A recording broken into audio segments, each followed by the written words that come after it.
We'll get phone calls from parents and they're like, my son does nothing but draw. Like, I need him to go to your camp. Yeah, you know? he needs to socialize. Like, he needs people to connect to, otherwise I'm a bad parent, you know? That's why we're doing what we're doing, because it's for that weird kid that was me, you know, like 18 years ago that had nowhere to go.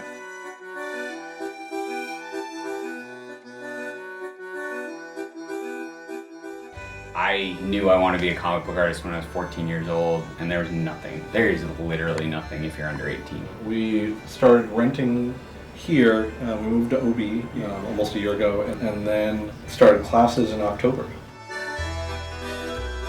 I found myself increasingly dissatisfied with the public school system. He definitely wanted it to feel more like a dojo. I have two 14-year-olds. I have Al, who's 30.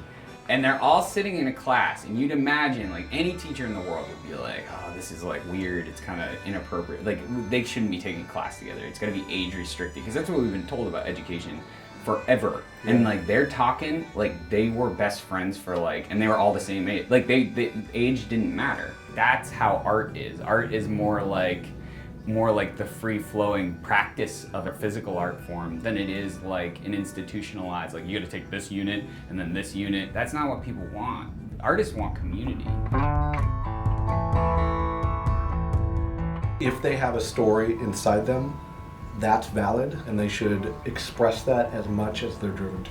And they should figure out the means, whether that's here or wherever that might be, of telling that story. When you say to a 14-year-old kid, we're gonna help you get to the master phase. That's what I wanted when I was 15. We have another student who came in with this superhero story, and it was rough. It was like pretty cliche. It was like every superhero story you've ever read. But this guy, now he's in a wheelchair. He's been in a wheelchair for 18 years of his life. I was like, dude, you are the superhero. Like, your superhero story literally was the way you dealt with your debilitating handicaps. And when he heard that, and he's like, I trust you guys, like, let's build this. And we're now doing like a 150-page autobiography as opposed to a 30-page run-of-the-mill superhero story. It's such a specific language, you know, panels and pages and, you know, sequential art and penciling and inking. We started art with, like, as a civilization with, like, you know, drawing, like, you know, horses and animals in caves, you know.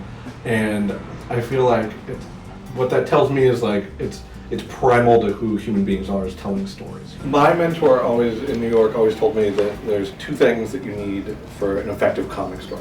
You have to communicate the information, and then you have to entertain. It's not like, say, illustration or even fine art where, like, you're constructing this image and then you're done. A good comic, like, has this whole world between its covers, you know, whether that book is 22 pages or 520 pages, and when it's effective, it, like, draws you in and makes you forget everything, makes you forget yourself. I